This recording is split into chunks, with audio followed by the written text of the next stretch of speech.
Hello, third grade. We are continuing on with our sensory language. Remember, we use sensory language in our books and we read about it because we are creating a picture in the reader's head with our five senses: our sight, our hearing, our touch, our smell, and our taste.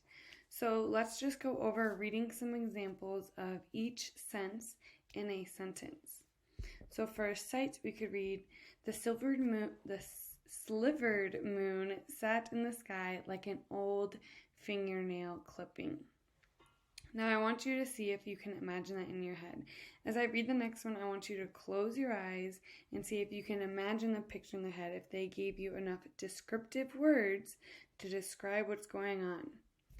The flashing blue lights from the police cruiser lit up our dark house. So they're telling you exactly, you should be able to close your eyes and in your mind imagine the flashing blue lights as they're inside the dark house.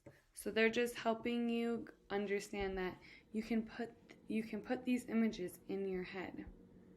Because if I just said the police cruiser lit up our house, you could just imagine you wouldn't know what colors it was. They're giving you blue lights.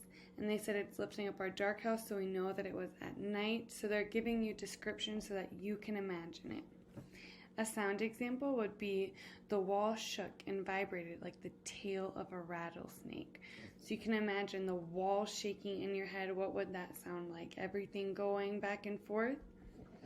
And then another one would be ice crackled and pinged against the family room window like a baseball striking a bat. So they even give you an example what it sounds like to them, like a baseball striking a bat. Just imagine the little noise that it makes, or loud noise when it makes. And they're telling you exactly what it sounds like. The smell. The warm summer air smelled of freshly cut grass. So again, they're telling you exactly what it smelled like. So you can picture it in your own head and know what the smell sounds like. Same with the beach air smelled of seaweed and salt. That sounds like it might actually smell pretty good. And then when you taste, again, we're using our adjectives to describe what it's going to taste like. The sour lemonade and the sweet, juicy strawberries. So they're telling you exactly what they are tasting so that the reader can imagine it. So we are the readers. Now we can imagine what it would taste like. And the last one with touch, the puppy's nose was dry like sandpaper. And the prickly feathers of the boa stuck my neck. So those help us imagine what it would feel like. So let's go over some examples of our homework today. Yesterday we had to take our 5 sentences and put examples underneath if it was touch or smell or taste or sound. So today what we're going to be doing is reading the paragraph and then deciding which sentence has a sensory detail, and focus up here because it's going to be one of the 5 that describes how something feels to the touch. So we have to see which sentence describes something that you can feel. Carly ran her hands over the cool, smooth keys of the piano. Tomorrow she would start taking lessons just like her big brother Josh. She could hardly wait to learn how to play the piano. Carly and Josh wanted to play a song together for their stepmother's birthday. The birthday party was next month, so Carly hoped her teacher would show her some good tunes right away. So the first thing we want to do is read all the way through, and then we want to see which one is going to have a sentence describing how something feels. We'll look through, and over here it says, she ran her hands over the cool, smooth keys of the piano.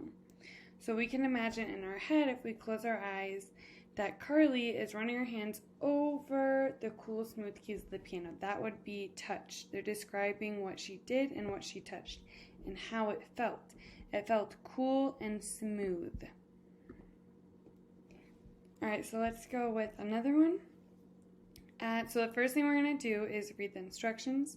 Select the sentence with the sensory detail that describes sound. So which sentence is talking about sound? But first we're going to read it and then go back over it.